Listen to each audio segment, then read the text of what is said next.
In June of 2006, during Exercise Northern Edge, during simulated combat exercises, 12 F-22s downed 108 adversaries with no losses.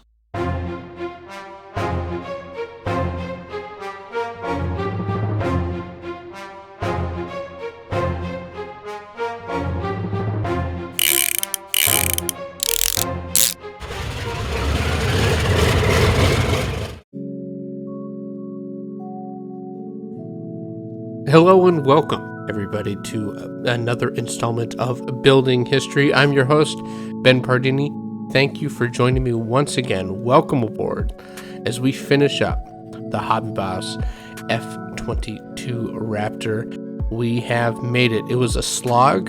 It was a battle at times, but here we are at the end. We're getting some paint on, getting this thing done, and we're ready to move on to the next project. I want to say thank you again so much for joining me. Thank you so much. If you haven't done so already, please consider subscribing, hitting the like button, and giving a comment down below. Now let's jump in to the F-22 Raptor.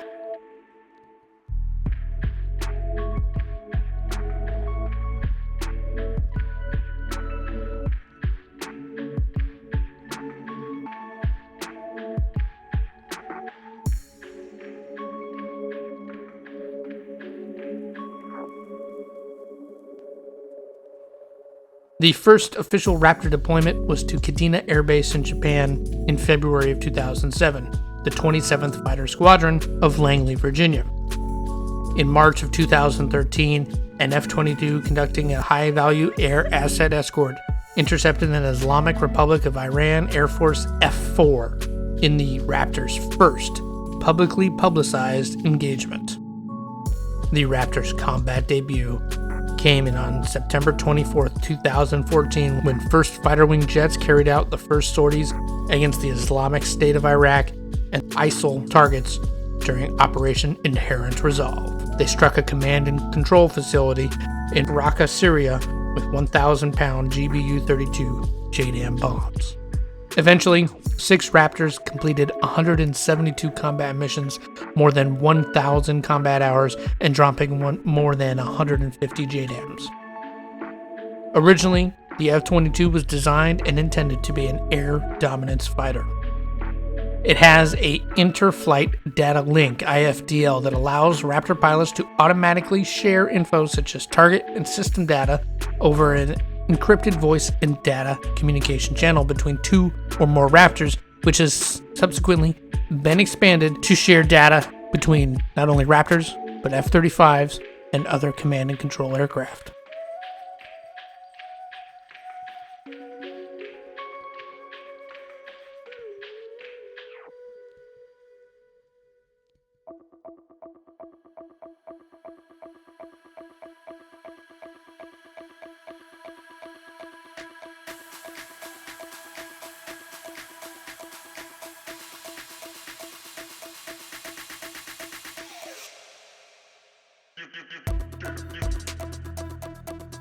Now, one of the things that makes the Raptor, building a Raptor model, so challenging is the paint scheme. Because as you look at pictures of the Raptor, depending on the angle, depending on the lighting conditions, the Raptor can look anything from extremely shiny like metal to flat and dull like normal fighter jets we're used to. And that has to do with the radar absorbing material that the airplane is coated with to maintain some of its stealth characteristics. Now, there's a couple different ways that I've read about of people how to replicate this look in scale. There are products out there that are sold called Raptor Sheen. I thought about doing one of those. In the end, I went with this method, which is base coating the entire plane in a metallic color. I chose aluminum for the base coat. And then I'm going to layer on top of that, the camouflage colors. And then on top of that, I'm going to overcoat everything with a gray to kind of dull it down. Overall, it came out okay. It didn't come out exactly how I was picturing it, but a lot of that has to do with my painting technique. I have learned that in the last 2 models, as I've tried to do a light overcoat, I'm too heavy-handed with it. I'm not light enough on the touch. I don't have a light enough touch yet, and that's just inexperience and practice that I don't have with that technique. The other thing that happened, as I said multiple times on this model, is I was done. I was ready to be finished. So when it did not come out how exactly I was picturing it, I was not going to be stripping it off and trying again. That was not part of the equation at all. I was ready to be done, and so I was done. It was a one and done thing. The end result kind of came out. There are certain angles that you can see it with that give that little, you turn the model in just a way, or the light hits it in just a way, and you see a little bit of that shine. It's not perfect by any means. It probably could be better. I'd be interested in trying different methods and see which one works a little bit better, but it was a decent try.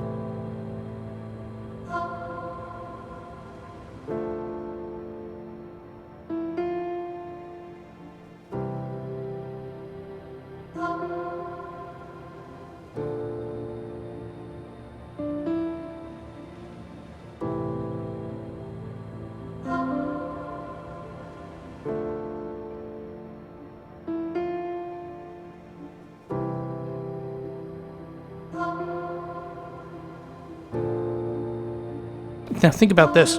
The F-22 is 80s technology that was developed in the 90s and made operational in the 2000s. The F-35 is 90s technology that was developed in the 2000s and made operational in the 2010s. The U.S. Air Force has already said that the Raptor replacement has already flown. And that would be, if you follow the math, would be early 2000s technology. So what type of airplane and what are the capabilities of that airplane, and thinking even further ahead, using the technology of today, what airplanes can we expect 20 years from now?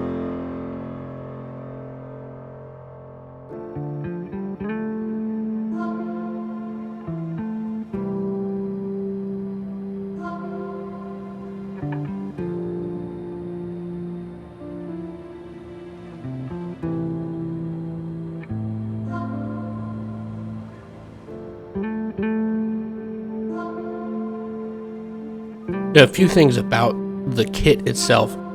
I believe HobbyBoss very clearly modeled this after one of the EMD models of the Raptor, one of the early Raptors, the engineering, manufacturing, and developmental models. I believe that because there's certain things on the airframe that are specific only to those first 9 prototypes.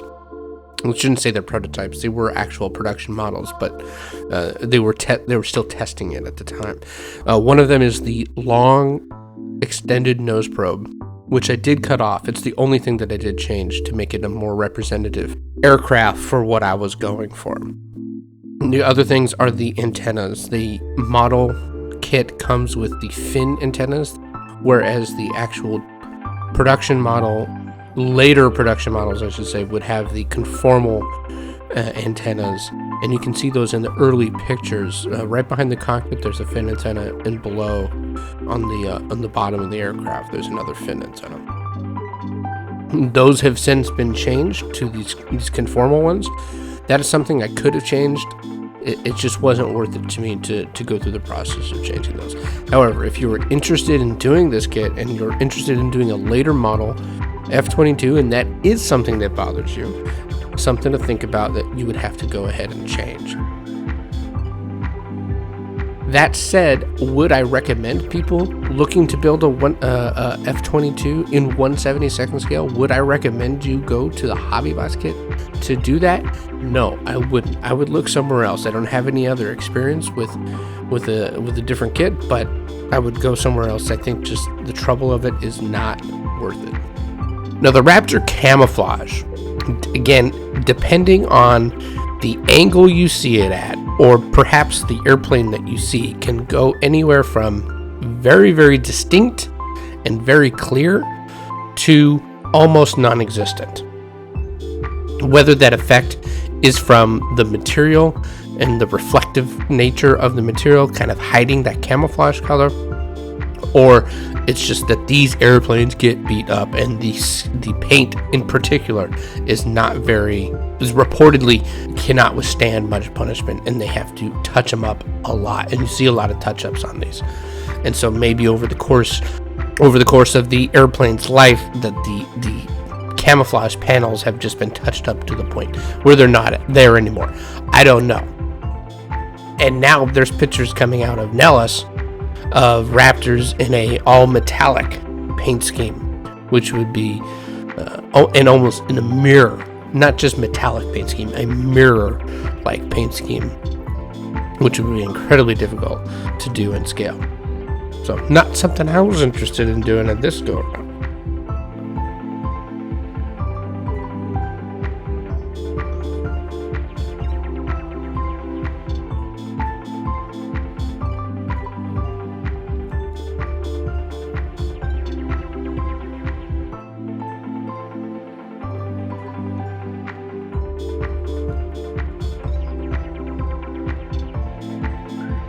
So what I chose for the camo color was steel.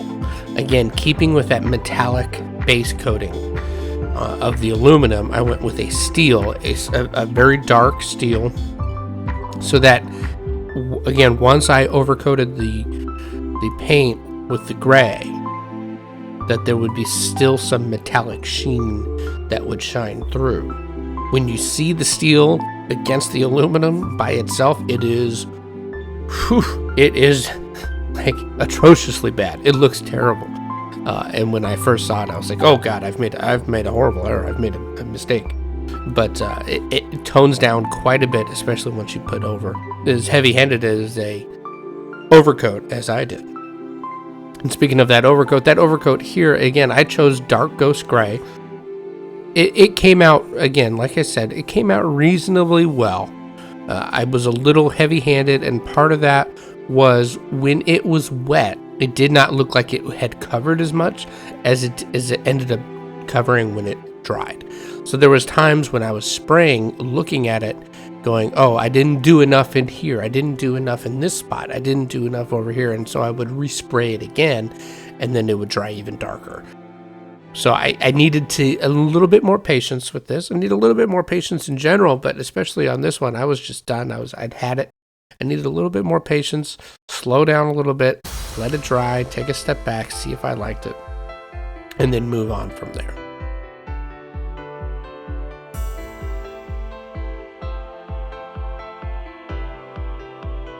One pilot returning to the initial point with an F-22 as his wingman in a line abreast formation when the Raptor pilot asked, "Have you ever seen the Raptor in hyper maneuverability mode?" The pilot hadn't. The aircraft suddenly performed a backflip, ending at the same position, still flying parallel with the wingman. I couldn't believe my eyes.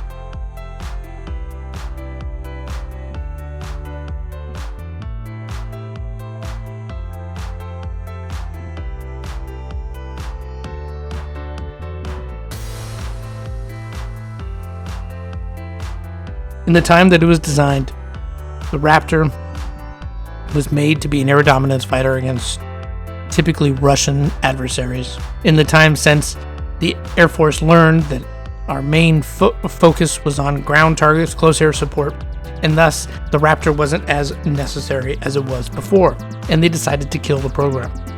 Now, whether this was the entire intent, I don't know, and I don't assume to know more than the Air Force and Department of Defense. However, it seems to me to be short-sighted, especially with emerging threats, again from Russia, and now China with their stealth aircraft. Ultimately, the production was killed in order to make more room for more F-35s, a compromise that I personally, in this model bench historian's limited view, is short-sighted and hopefully will prove not to be a poor decision. It's my personal belief that the F-22 Raptor is the most impressive and the most capable fighter that the US has in its arsenal at the current time. The decals were a aftermarket set I bought from TwoBobs Decals, and if you are considering buying a set of decals from TwoBobs, go ahead and do it. They were fantastic. I got these on clearance. They were a great price. I was very pleased with the product and how they turned out. They conformed really well. The film just disappeared really with very, very little effort. I did have one tear on me, or actually a few teared on me, but I was able to repair them, and without being right up close, you really can't tell the difference. So very, very good product. The markings I went with were from the first fighter wing in Langley, Virginia, because I was intending this to be an air show bird, and the F-22 demo team is from Langley, Virginia. Now nothing else matches. It was just the tail codes. I just wanted the FF on it. I'm not that particular about matching up the serial numbers. I know some people are, and if that's your thing, great, go ahead and do it. But I wasn't gonna go that far. If this was a gift for somebody, then I'd probably do something like that.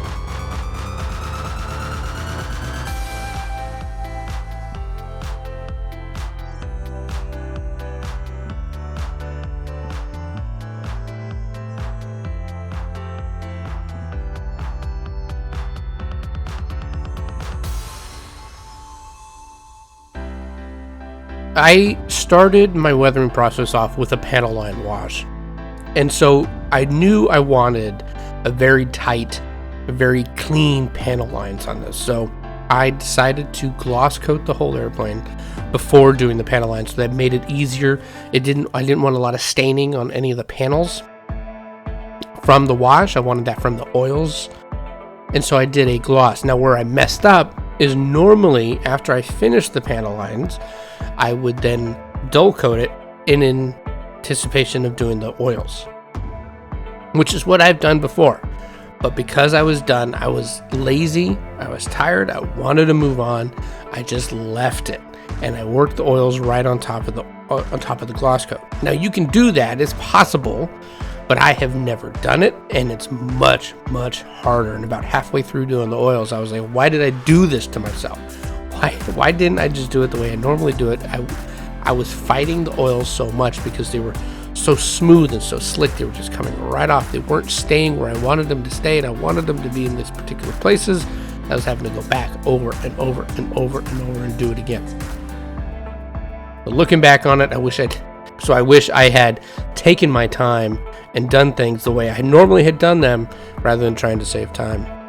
It didn't work out for me.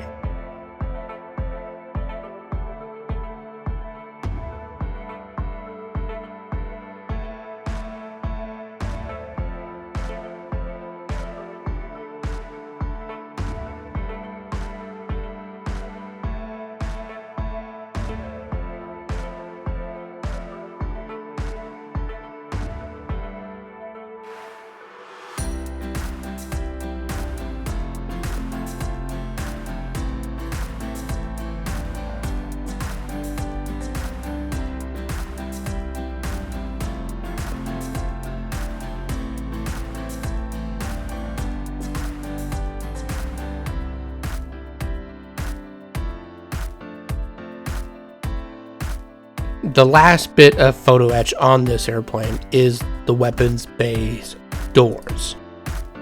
And they look great. They look fine.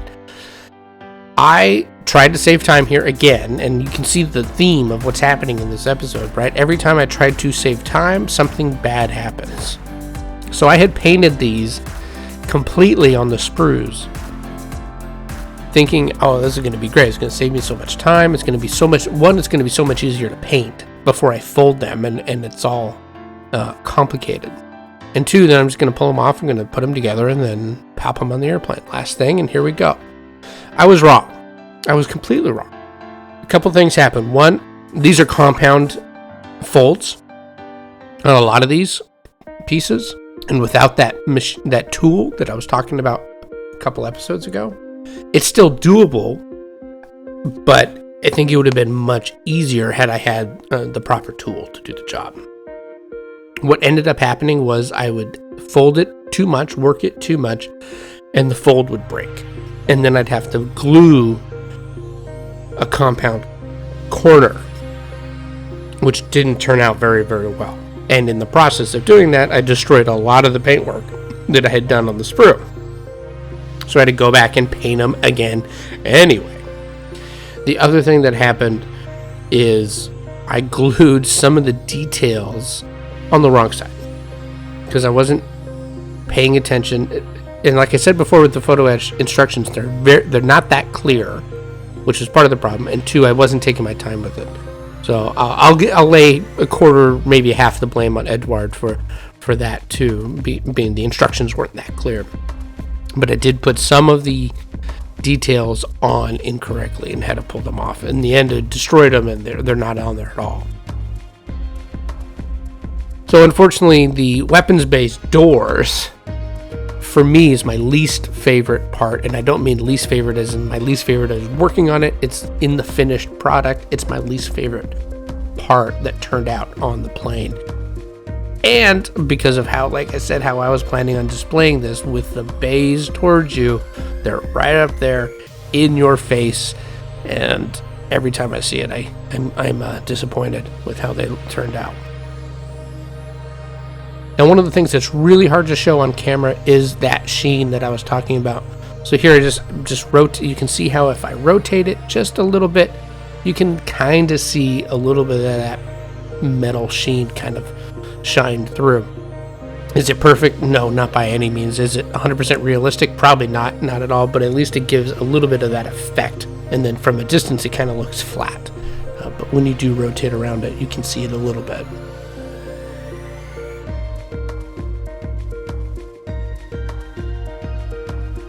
Now, with the weathering, with getting a Raptor dirty, just like the paint schemes, that seems to be the theme of Raptors. Some of them are this way, some of them are this way, and there is multitudes of in between. So sometimes you get a Raptor that's pristine with not a drop of dirt or oil or anything on it, and then you get some that are absolutely filthy. They're just corroded, filth out. There's dirt everywhere or staining everywhere. Whatever it is, it's all over. And then there's some combination of in between. And that is true for not only operational airplanes, but for the demonstration, the airshow birds too. Just because they're airshow birds does not mean they get scrubbed down and they're not pristine. There's plenty of photos out there at airshows, and you can see all of this, including some of the close-ups. If you see some of the close-ups of the cracking paint, especially around the cockpit, there's some pictures of the paint on the airshow birds where they have just been beat up. So they're no exception to the rule. Now, personally, no matter what your feelings are of whether or not to weather, I enjoy some dirt and some grime on my airplanes when it is called for. So I decided to take a middle of the road approach. It's not atrociously dirty. I feel like I went overboard in some places and not enough in some others. Where I really wanted to focus my attention is on the belly, because that seems to be where, when you look at these reference photos, where the most of the filth seems to build up, and specifically right ahead of the exhaust nozzles behind the weapons bays. That area seems to get just absolutely filthy, and I don't think it's draining I don't think it's streaking. I don't think it's like streaking. I think it's just general staining. And what it's coming from, I don't know. I'm not 100% sure. But there's these 6 panels that are darker, and you can see them. And it seems to be just aft of those panels, is where the staining begins and that darkness begins. My guess is, because I don't have any clear pictures, and I don't know, and I haven't been up to one.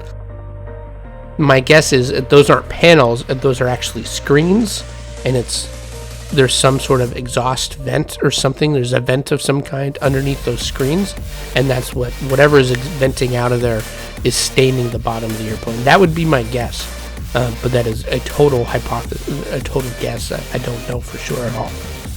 But that is the idea that I went with in my process of putting on some of the oils. And as I said earlier, I was having a heck of a time working with these oils on that gloss coat, and I wish I had done the flat before I started working the oils, because it would have been so much easier. And I think it would have been done about half the time too, because a lot of the time, because I was trying to get a general staining of the area, and when you're trying to get a general staining of the area, well, you need a flat coat to do that, because the oils will then spread out and grab. They had nothing to grab onto, they just were slick, so it was great for doing some streaks and stuff. And I did put some streaks in there, probably too many streaks, but it turned out okay. It's a little bit rough in some areas. And like I said, it's a little bit heavy-handed in some areas, but in general, I think it turned out okay.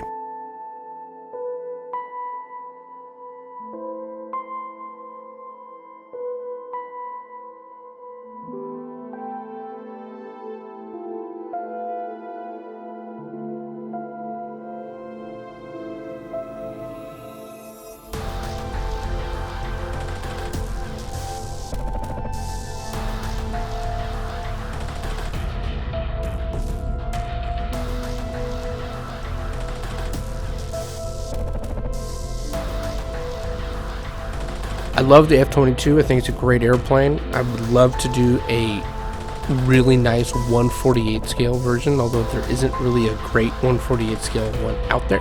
Although there's some 3D renderings of one coming up, which has some promise. Which should be interesting to see how that turns out once it finally gets released. But if it came out tomorrow, I cannot say that I would be running out to get it right away. I might get it right away, but I definitely wouldn't build it right away, just because I have to get over this one for a little bit. So would I recommend this kit? Absolutely not.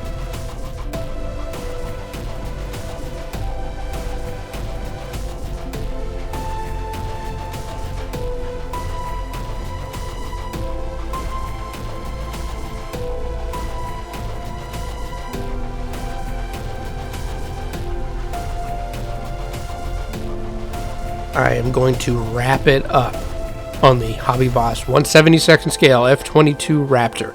It was a battle. Well, if you've stuck it out with me this far, thank you so much. I appreciate your patience. I appreciate you being here. If you haven't done so already, please consider subscribing, liking this video, and leave a comment down below on what you think is the better airplane, the F-22 or that abomination, the F-35. I'd love to hear your ideas. Thank you so much for joining me on this installment of the F-22 Raptor, and we'll catch you next time for the next episode of Building History.